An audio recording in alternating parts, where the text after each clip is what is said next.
So I was on a train, a narrow gauge train, winding my way up to Machu Picchu. It was dark, it was cold, freezing rain, middle of the night, and in the carriage with me there was a woman of some kind of religious persuasion who kept talking to me about travelling mercies. And then sometime later the train came to a grinding halt. We wondered what was happening, but soon an engineer came and told us that the train had derailed and they were trying to fix it. And we waited a while, and then the engineer came back again and he said, the train has derailed, we have tried to fix it, we don't think we're going to fix it. Waited a little while longer, and the engineer came back for a third time and said, the train has thoroughly derailed and we've tried to fix it and we can't fix it. Now we're in trouble now, because we're in the middle of nowhere and it's cold and it's dark and we're stuck. We're stuck. It's Christmas and we're the turkey, we're stuffed. So so I was thinking, what am I going to do? There's this woman in the carriage and she's been going on about travelling mercies, and what am I going to do, Lord? What are we going to do? I don't want to be here in the middle of the night. I don't want to be stuck. So anyway, the Lord said to me, the Lord just dropped it into my spirit, just in my inner man, I heard his voice say to me, just worship me. So I took out my iPod and I was praying, I was worshipping, and Lord, you are great, great, great, blah, blah, blah, blah, blah. And then all of a sudden, I heard the voice of the Lord say, kind of speak in me, and a prayer came from me, and I didn't say that very well. All of a sudden, I prayed, and I said, Father, would you just put this train back on the track?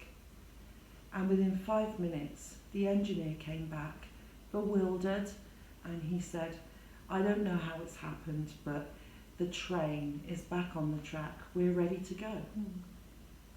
Now, actually, I looked over at the religious woman, and she, by this time, didn't want to talk to me. She didn't want to look at me. She didn't want to acknowledge my existence. And in that moment, I recognized that she'd seen something of God's power at work that had been released. And there was something in her spirit that was offended. It seemed to me as though she wanted a form of religion without power. And when I reflected on this later on, because I do believe that when miracles happen, just as they did, just as that miracle happened when Jesus was at Cana and he turned the water into wine. John, the beloved apostle that writes about it, he's not so much interested in what happens there. He's more interested in, what does this mean? This is a sign to make us wonder, as the adage goes. And so I was looking at what had happened there in Peru and saying, Lord, what is the bigger picture that you want to show me? And the Lord said this. He said